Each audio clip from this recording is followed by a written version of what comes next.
Hello everyone, आज के इस वीडियो में हम स्टार्ट करेंगे क्लास 10 फिजिक्स का एक बहुत इंपॉर्टेंट चैप्टर जो कि शायद आपने क्लास 10 से पहले कभी नहीं पढ़ा है, दैट इज रेडियो एक्टिविटी। तो रेडियो एक्टिविटी एक ऐसा टॉपिक है जो कि शायद आपने पहले कभी पढ़ा नहीं होगा और इसके बारे में आपने कभी समझा नहीं होगा और ये काफी इंटरेस्टिंग फिनोमिनन है। तो चलिए हम स्टार्ट करते हैं रेडियो एक्टिविटी। बट क्योंकि रेडियो एक्टिविटी एक न्यूक्लियर फिनोमिनन है, यानी कि एक एटम जो होता है उसके न्यूक्लियस से रिलेटेड है, तो सबसे पहले हम स्टार्ट करेंगे विद स्ट्रक्चर ऑफ न्यूक्लियस। अब स्ट्रक्चर ऑफ न्यूक्लियस को बताने से पहले आपको स्ट्रक्चर ऑफ एटम के बारे में समझना होगा कि एटम में क्या होता है।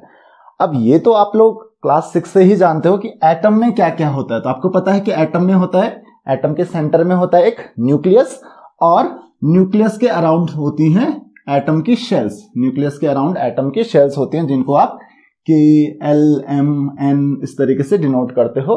तो नंबर ऑफ शेल्स होती हैं अलग अलग एटम्स में। ये जो शेल्स होती हैं, इन शेल्स में लाई करते हैं आपके इलेक्ट्रॉन्स। इन शेल्स में क्या होते हैं? इलेक्ट्रॉन्स होते हैं, करेक्ट।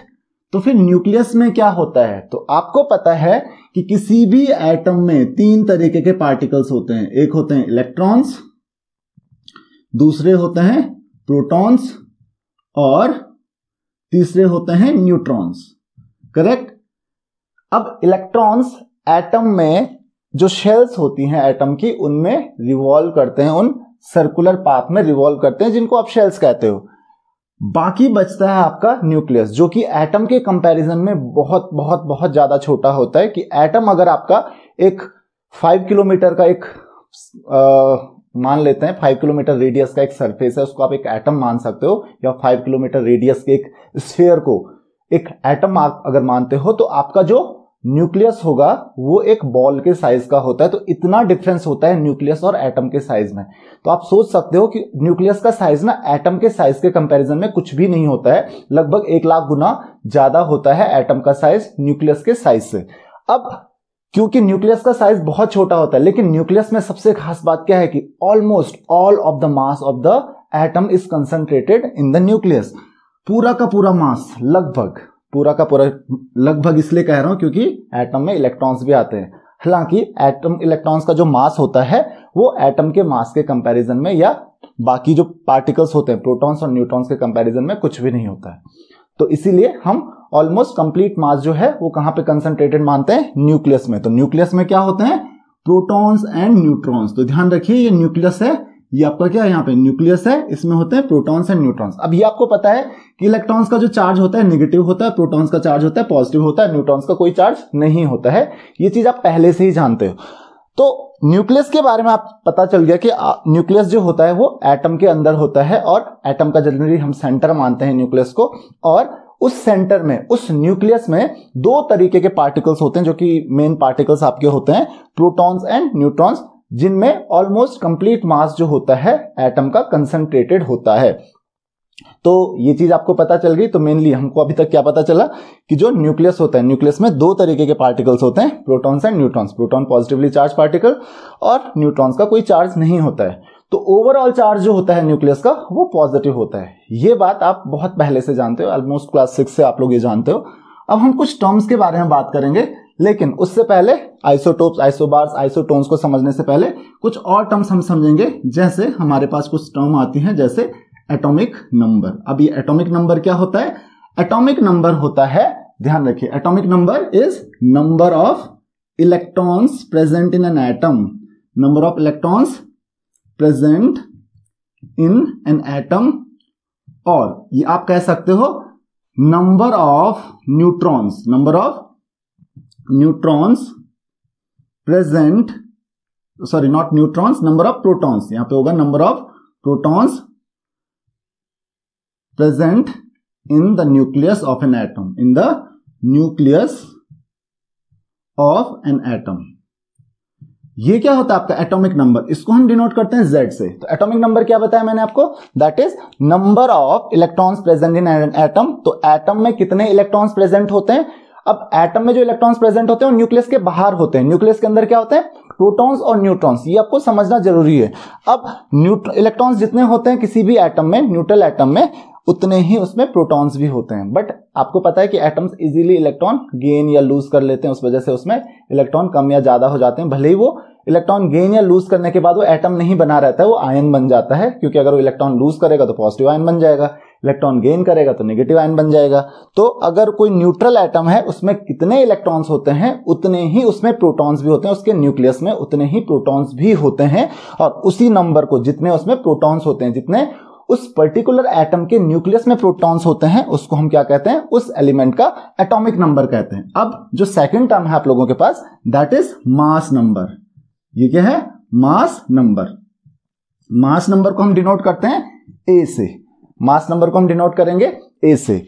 अब ये मास नंबर क्या होता है, मास नंबर होता है the sum of the number of protons and neutrons present in the nucleus of an atom. तो मास नंबर इक्वल टू क्या बोला मैंने, sum of number of protons and number of neutrons.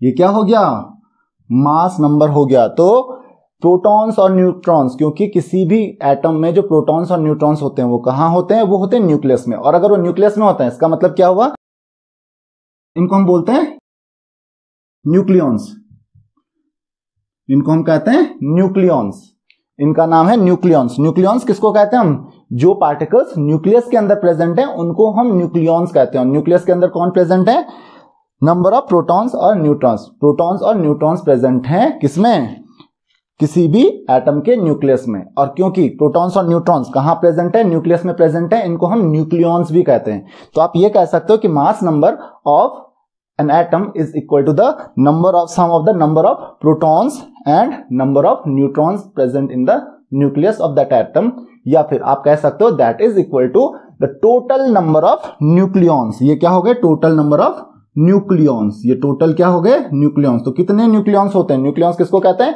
Protons और neutrons को। तो total जितने nucleons होते हैं that is the mass number of that particular element. अब देखिए यहां पे आपको एक चीज समझनी है कि number of electrons, number of electrons that is equal to, उसको हम क्या कहते हैं, present in an atom. Okay, वो कितना होता है, एटॉमिक नंबर यानी कि Z। उसी तरीके से अगर आपको पता करना है नंबर ऑफ प्रोटॉन्स, तो नंबर ऑफ प्रोटॉन्स भी क्या हो जाएगा, protons is equal to that is also equal to Z। क्यों, नंबर ऑफ प्रोटॉन्स क्या होता है, एटॉमिक नंबर ही होता है।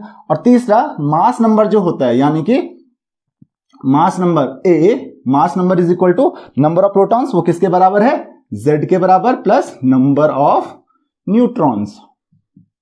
तो यहां से आप क्या कह सकते हो, number of neutrons is equal to A minus Z, Z को उधर भेज दीजिए, तो number of neutrons is equal to A minus Z, यानी कि mass number minus atomic number. यहां से आपको क्या पता चल जाएगा, नंबर ऑफ न्यूट्रॉन्स पता चल जाएगा। तो क्या क्या पता चल जाएगा, नंबर ऑफ इलेक्ट्रॉन्स किसी एटम में कितने होते हैं। और एक चीज और ध्यान रखिए, क्योंकि हम यहाँ पे रेडियो एक्टिविटी के बारे में बात करें, रेडियो एक्टिविटी न्यूक्लियर फिनोमेनन होता है, तो यहाँ पे जनरली हम इलेक्ट्रॉन्स के बारे में बात नहीं करते, क्योंकि वो एटम्स के जो शेल्स होते हैं उनमें होते हैं, न्यूक्लियस के अंदर इलेक्ट्रॉन्स नहीं होते हैं। तो इतना आपको समझ में आ गया होगा। और अब ये रेडियो एक्टिविटी हम इस पे बाद में आएंगे, पहले हम ये समझेंगे कि नंबर ऑफ न्यूट्रॉन्स आप कैसे पता कर सकते हो। तो that is equal to mass number minus atomic number. एक और चीज आपको समझनी है यहाँ पे, that is representation of atomic and mass number. तो रिप्रेजेंटेशन कैसे, मास नंबर किसी भी एटम का कैसे रिप्रेजेंट किया जाता है, तो मैं इसको एक एग्जांपल के थ्रू एक्सप्लेन कर देता हूं। ये x, यहां पे हम लिखते हैं A और यहां पे हम लिखते हैं Z। तो ये जो x होता है आपका, यहां पे आपको दिख रहा होगा, ये जो मैंने x लिखा है, ये x जो है, x किस चीज को रिप्रेजेंट करता है, यहां पे मैंने A लिखा है और यहां पे Z लिखा हुआ है। तो ये x किस चीज को रिप्रेजेंट करता है, ध्यान रखिए, ये x रिप्रेजेंट करता है सिंबल ऑफ एलिमेंट। ये क्या है, this is the symbol of element, element का सिंबल है। उसी तरीके से यहां पे जो ये A है, ये A आप देख सकते हो, ये A किस चीज को रिप्रेजेंट करता है, ये आपको ऑलरेडी पता है, दैट इज मास नंबर।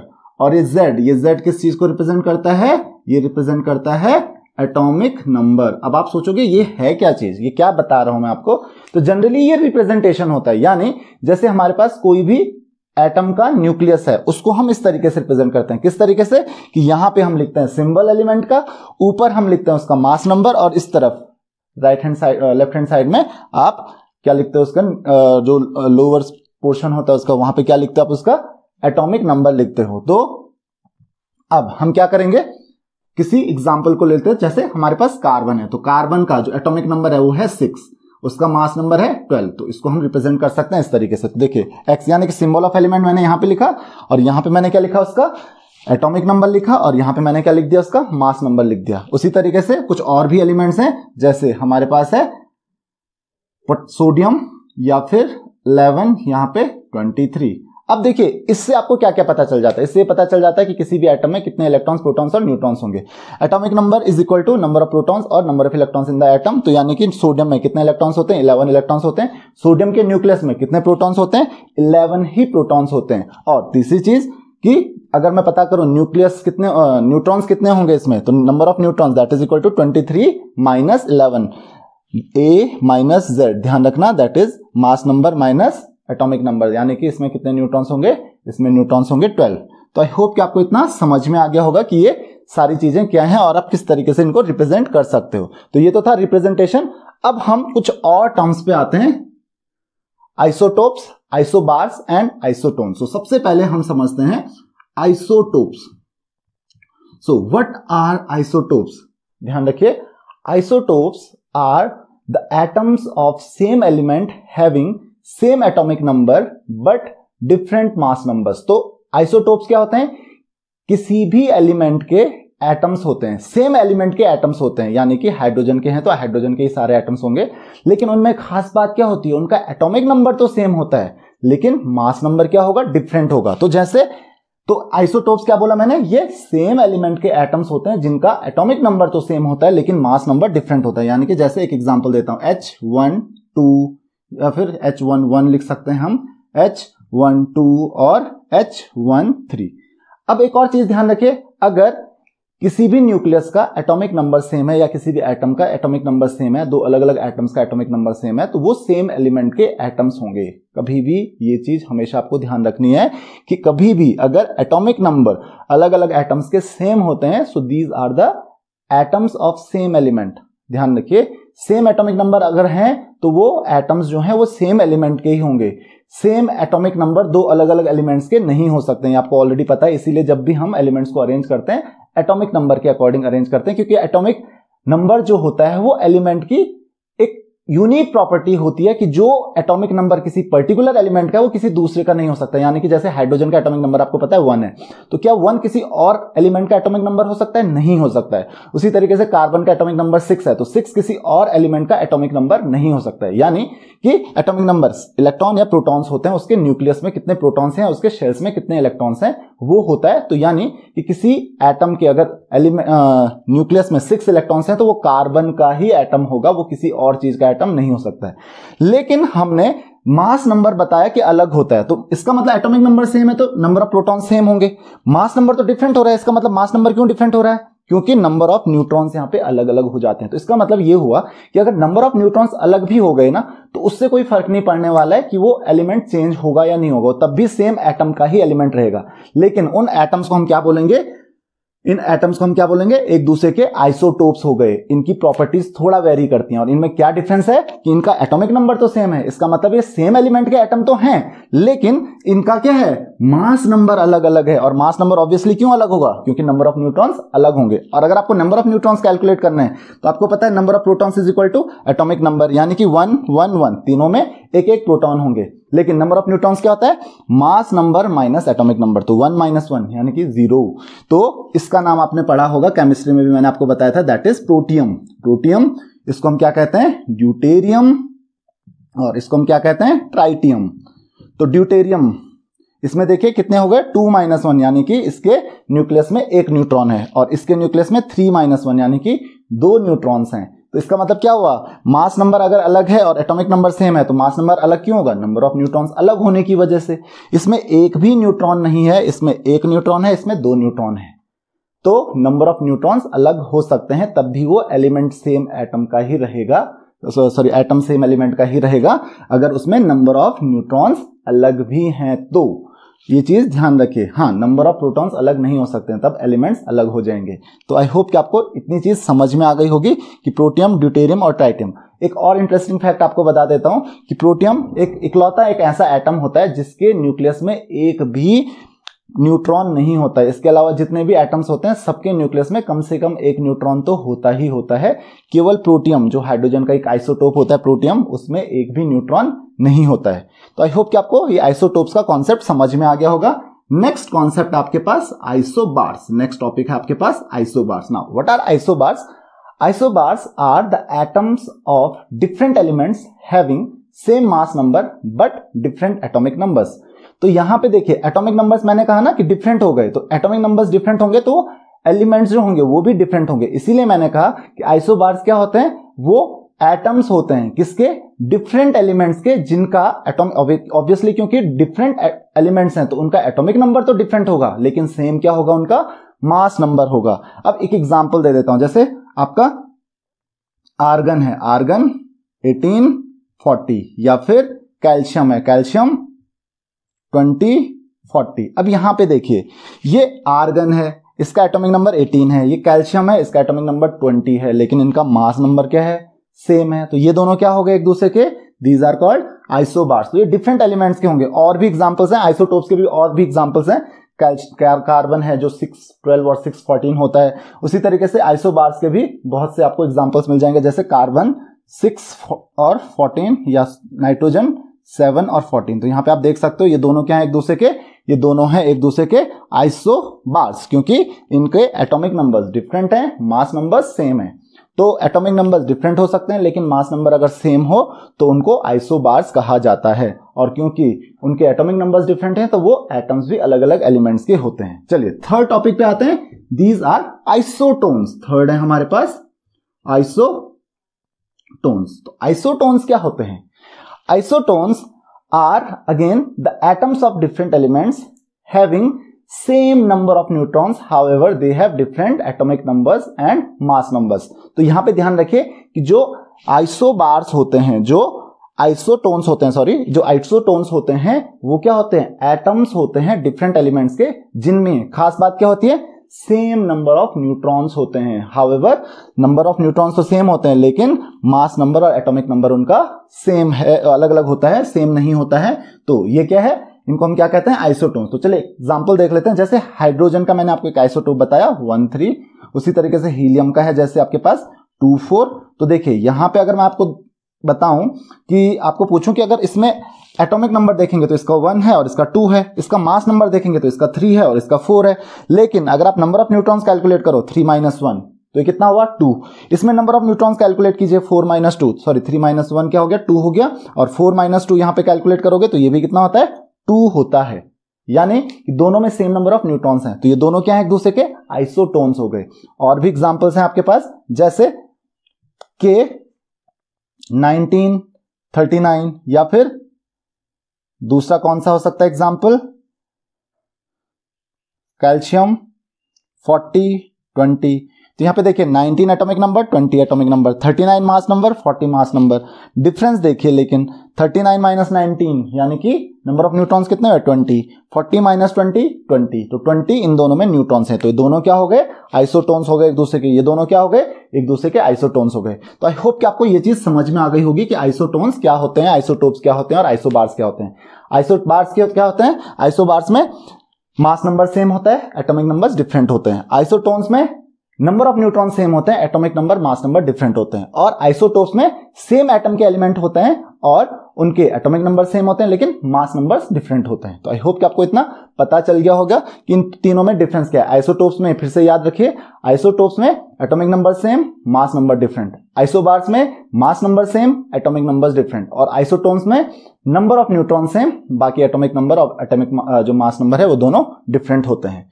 तो ये तीनों में डिफरेंस हो गया। नेक्स्ट टर्म आपके पास आती है रेडियो एक्टिविटी। अब ये रेडियो एक्टिविटी क्या है, रेडियो एक्टिविटी बेसिकली एक स्पॉन्टेनियस फिनोमेनन है।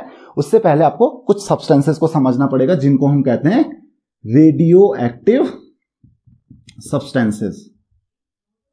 तो कुछ सब्सटेंसेस होते हैं आपके नेचर में जो कि काफी हैवी एलिमेंट्स होते हैं, जनरली एलिमेंट्स जिनका एटॉमिक नंबर बहुत हाई होता है, अबव 83, तो वो जनरली रेडियो एक्टिव होते हैं नेचर में। तो जो बहुत हाई एटॉमिक मास के या बहुत हाई एटॉमिक नंबर के जो एलिमेंट्स होते हैं वो जनरली बहुत हैवी एलिमेंट्स होते हैं, वो जनरली रेडियो एक्टिव होते हैं। अब उनमें खास बात क्या होती है तो उनका जो न्यूक्लियस होता है उसके न्यूक्लियस से कंटिन्यूअसली रेडिएशन एमिट होता रहता है, कुछ चीज एमिट होती रहती है। तो उन सब्सटेंसेस को हम कहते हैं रेडियो एक्टिव सब्सटेंसेस, उन सब्सटेंसेस को हम कहते हैं रेडियो एक्टिव सब्सटेंसेस, और इसी फिनोमिनन को हम कहते हैं रेडियो एक्टिविटी। अब ये जो रेडियो एक्टिविटी होती है ना, ये स्पॉन्टेनियस फिनोमिनन होता है। अब स्पॉन्टेनियस फिनोमिनन का मतलब क्या हुआ, जो कि नेचुरली सेल्फ अकरिंग फिनोमिनन होता है, यानी कि आप उसको नहीं आपकी मर्जी से होता है कि हम रेडियो एक्टिविटी यहां पे शुरू कर देते, तो आपकी मर्जी से नहीं होगा, वो ऑटोमेटिकली होता रहता है, आप उसको रोक भी नहीं सकते हो। तो ये रेडियो एक्टिविटी एक ऐसा फिनोमिनन है जो स्पॉन्टेनियस होता रहता है, यानी कि सेल्फ अकरिंग, अपने आप ही होता है, नेचुरली होता है, तो उसको हम क्या कहते हैं, स्पॉन्टेनियस फिनोमिनन होता है ये। और इसमें क्या होता है कि किसी भी एटम का जो न्यूक्लियस होता है, जो हैवी एलिमेंट्स होते हैं उनके एटम्स में जो न्यूक्लियस होते हैं, उनके न्यूक्लियस से कुछ एमिशन होता है, रेडियो एक्टिव एमिशन होता है। इस फिनोमिनन को हम क्या कहते हैं, रेडियो एक्टिविटी कहते हैं। So what is radio activity? Radio activity is the spontaneous phenomenon in which the emission, or you can say radiation, emits spontaneously from the nucleus of the atoms of a substance। तो किसी भी atom के nucleus के से क्या करते हैं, जो alpha particles, beta particles, gamma particles, या गामा पार्टिकल्स नहीं होते हैं, गामा रेडिएशन होता है, गामा रेज होती हैं। तो ये तीन तरीके के मेन रेडिएशन होता है, जो मैंने आपको बताया कि एमिशन होता रहता है रेडिएशन को, कुछ तरीके के पार्टिकल्स होते हैं। और ये कौन पार्टिकल्स होते हैं? ये तीन पार्टिकल्स होते हैं मेनली, अल्फा, बीटा और गामा। गामा पार्टिकल्स नहीं होते हैं, गामा रेडिएशन होते हैं। तो तीन तरीके का रेडिएशन निकलता है, emission of alpha, beta and gamma. तो ध्यान रखिए, अल्फा, बीटा और गामा रेडिएशन होता है किसी भी सब्सटेंस से। एंड एक चीज और ध्यान रखिए, this radio activity is nuclear phenomenon. ये न्यूक्लियर फिनोमिनन है, न्यूक्लियस में होता है किसी भी एटम के।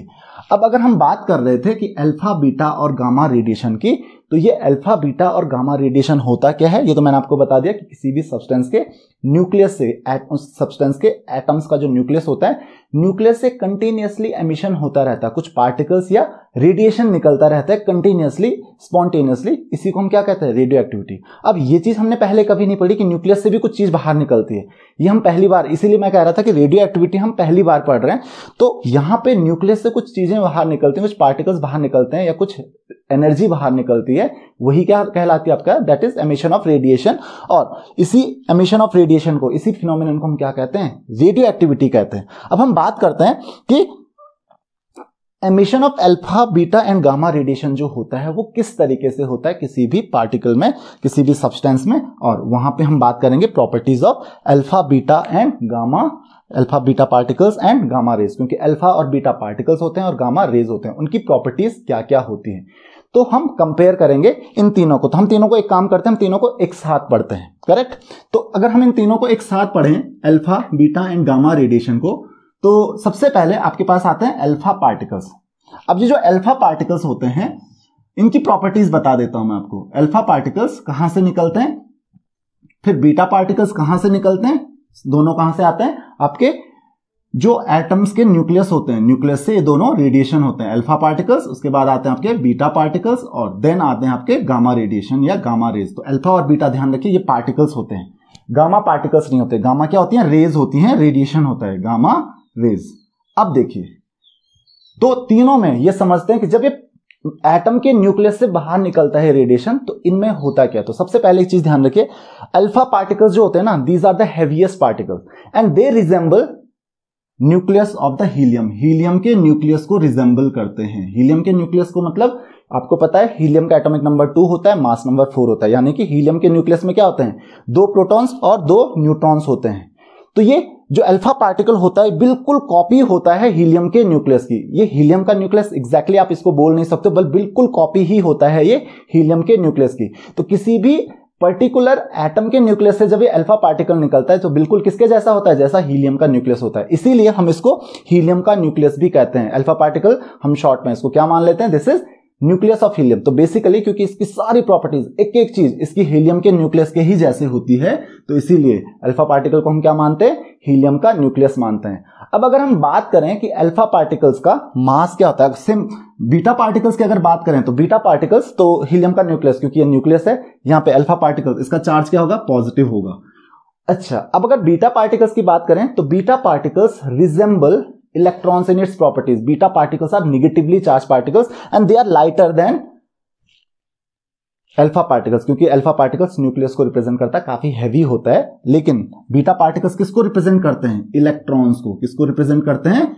इलेक्ट्रॉन्स को. तो बीटा पार्टिकल्स की सारी प्रॉपर्टीज जो होती हैं वो इलेक्ट्रॉन्स की ही जैसी होती हैं, इसीलिए हम इनको इलेक्ट्रॉन्स भी मान लेते हैं कि ये इलेक्ट्रॉन्स ही होते हैं. एग्जैक्टली, क्योंकि आपको पता है न्यूक्लियस से तो इलेक्ट्रॉन्स निकलेंगे नहीं, न्यूक्लियस में इलेक्ट्रॉन्स होते नहीं है. बट ये फिनोमेनन, ये बीटा पार्टिकल्स कैसे निकलते हैं ये मैं आपको अगले लेक्चर में बताऊंगा. लेकिन फिलहाल हम बात कर रहे हैं बीटा पार्टिकल्स की कि जो अपनी प्रॉपर्टीज में किसको रिजेंबल करते हैं, किसको शो करते हैं?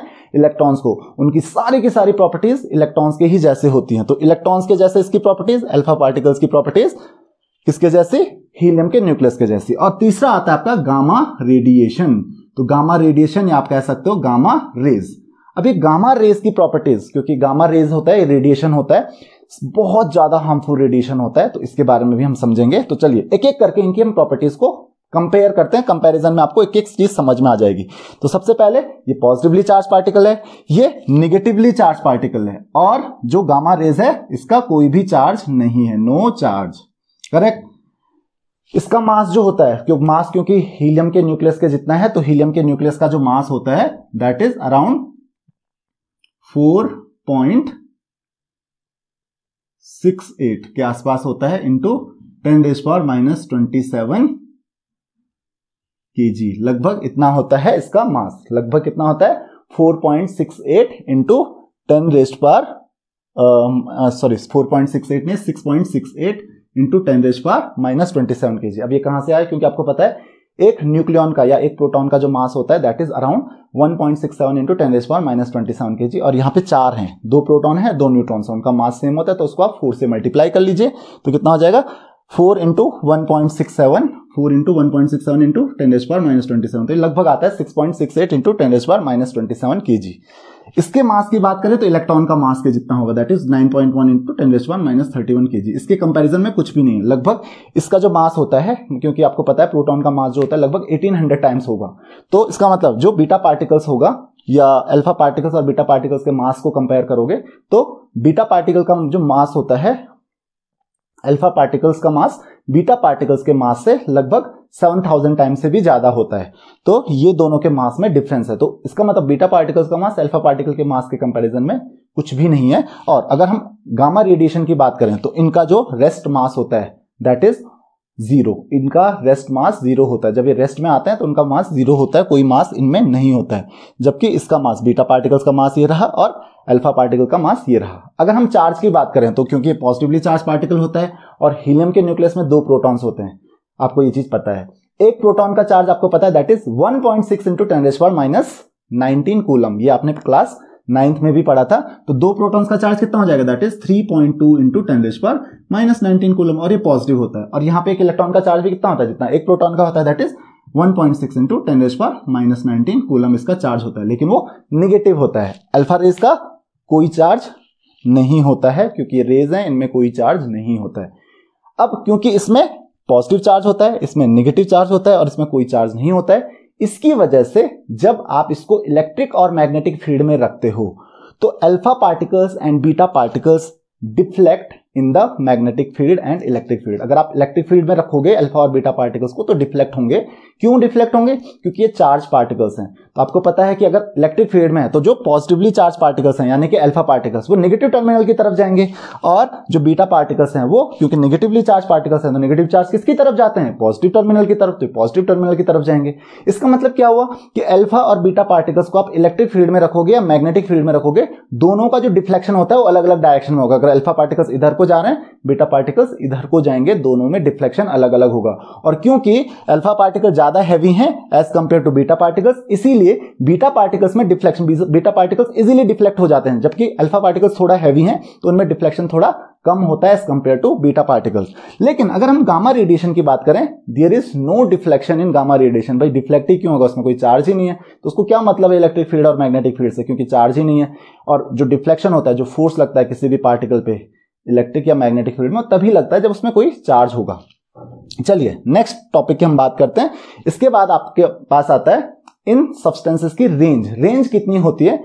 तो अगर हम अल्फा पार्टिकल्स की बात करें तो अल्फा पार्टिकल्स की रेंज जो होती है ना बहुत कम होती है इन एयर। अगर हम एयर में उनकी रेंज की बात करें तो अल्फा पार्टिकल्स जो होते हैं लगभग 8 सेंटीमीटर 10 सेंटीमीटर से ज्यादा वो बिल्कुल भी ट्रेवल नहीं कर पाते हैं। तो मैक्सिमम 8 सेंटीमीटर तक वो ट्रेवल कर पाते हैं, 8 सेंटीमीटर के आसपास उनकी रेंज होती है। यानी कि अगर यहाँ पे मेरे पास कोई रेडियो एक्टिव सब्सटेंस है, उस सब्सटेंस से जो अल्फा पार्टिकल्स एमिट होंगे, उस अल्फा पार्टिकल की जो रेंज होगी वो 10 सेंटीमीटर यानी कि इसके आसपास से ज्यादा नहीं जाएगी।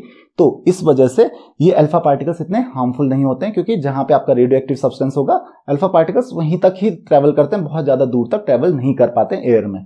बीटा पार्टिकल्स की रेंज थोड़ा सा ज्यादा होती है, लगभग 5 मीटर के आसपास से ट्रेवल कर सकते हैं। तो यहां से 5 मीटर की डिस्टेंस पे अगर आपने इस रूम में, जैसे एक रूम में रखा हुआ है, तो उस रूम में पूरा ट्रेवल कर सकते हैं, लेकिन बहुत ज्यादा दूर तक वो ट्रेवल नहीं कर सकते हैं बीटा पार्टिकल्स भी।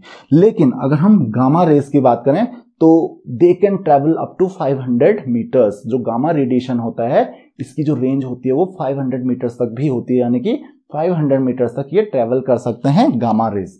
तो गामा रेज काफी हार्मफुल होते हैं, बहुत दूर तक ये ट्रेवल कर सकते हैं। अब बात करते हैं इनकी पेनिट्रेटिंग पावर की, कि ये किसी भी सब्सटेंस के अंदर कितना पेनिट्रेट कर सकते हैं।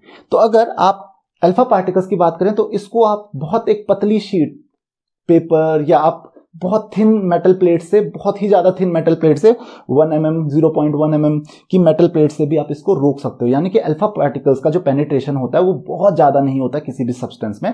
लेकिन अगर हम बीटा पार्टिकल्स की बात करें तो बीटा पार्टिकल्स का जो पेनिट्रेशन होता है वो काफी ज्यादा होता है as compare to alpha particles. तो बीटा पार्टिकल्स जो होता है, जैसे आपके पास एक एल्यूमिनियम फॉइल है, तो एल्यूमिनियम फॉइल में लगभग 5 mm तक, 5 mm इतनी थिक लगभग, तो 5 mm के आसपास जो थिकनेस की एल्यूमिनियम फॉइल होती है उसमें बीटा पार्टिकल्स इजीली स्ट्राइक कर सकते हैं या उसमें इजीली पेनिट्रेट कर सकते हैं 5 mm तक। तो आप समझ सकते हो काफी ज्यादा पेनिट्रेशन होता है। लेकिन अगर हम गामा रेडिएशन की बात करें तो गामा रेडिएशन की पेनिट्रेटिंग पावर बहुत ज्यादा होती है, और ये कुछ इंचेस तक, मींस 5 to 6 इंचेस के जो क्या कहते हैं, जो एल्यूमिनियम प्लेट जो होती है उसको भी पेनिट्रेट कर सकते हैं। तो इनकी जो पेनिट्रेशन होता है गामा रेडिएशन का वो काफी ज्यादा होता है as compare to alpha and beta, और ये बहुत ज्यादा दूर तक ट्रेवल भी कर सकते हैं। अब बात करते हैं आयोनाइजिंग पावर की। तो आयोनाइजिंग पावर क्या होती है कि जब ये पार्टिकल्स ट्रेवल करते हैं तो ये आयोनाइज करते हैं अपनी आसपास की गैस को, एयर को आयोनाइज कर देते हैं। तो आयोनाइजिंग पावर सबसे ज्यादा होती है अल्फा पार्टिकल्स की, किससे? बीटा पार्टिकल से लगभग 100 टाइम्स ज्यादा होती है अल्फा पार्टिकल्स की, और गामा रेडिएशन से लगभग 100 टाइम्स ज्यादा होती है बीटा पार्टिकल्स की। तो आप कह सकते हो कि गामा रेडिएशन से लगभग 10,000 टाइम्स अल्फा पार्टिकल्स की आयोनाइजिंग पावर होती है, और गामा रेडिएशन से बीटा पार्टिकल्स की जो होती है वो लगभग 100 टाइम्स ज्यादा आयोनाइजिंग कैपेबिलिटी होती है, आयोनाइजिंग पावर होती है, कि वो अपने आसपास की गैसेस को आयोनाइज कर लेते हैं। देन उसके अलावा अगर मैं बात करूं harmful effects on our body, कि हमारी बॉडी में क्या हार्मफुल इफेक्ट होते हैं, तो लीस्ट हार्मफुल जो अल्फा पार्टिकल्स होते हैं लीस्ट हार्मफुल होते हैं हमारी बॉडी के लिए। ऐसा क्यों? क्योंकि अगर आपके सामने रेडियो एक्टिव सब्सटेंस रखा हुआ है तो एक तो पार्टिकल बहुत ज्यादा दूर तक ट्रेवल नहीं कर सकते हैं, और अगर आपकी बॉडी के आसपास पहुंच भी गए तो बहुत ज्यादा पेनिट्रेटिंग कैपेसिटी नहीं होती उनकी, तो पेनिट्रेट बहुत ज्यादा नहीं कर पाएंगे आपकी स्किन में। बीटा पार्टिकल्स आर सीवियर, काफी हार्मफुल होते हैं as compare to alpha particles, क्योंकि 4-5 मीटर डिस्टेंस तक तो ट्रेवल कर ही सकते हैं। लेकिन इतना ही नहीं प्रॉब्लम है, प्रॉब्लम ये भी है कि इनकी जो पेनिट्रेटिंग कैपेसिटी होती है, भाई जो 5 mm जो आपके पास एल्यूमिनियम फॉइल है उसको भी, एल्यूमिनियम शीट है उसको भी अगर पेनिट्रेट कर सकते हैं तो आपकी बॉडी को तो इजीली पेनिट्रेट, फ्लैश और बोन्स को तो इजीली पेनिट्रेट कर सकते हैं आपकी बॉडी में।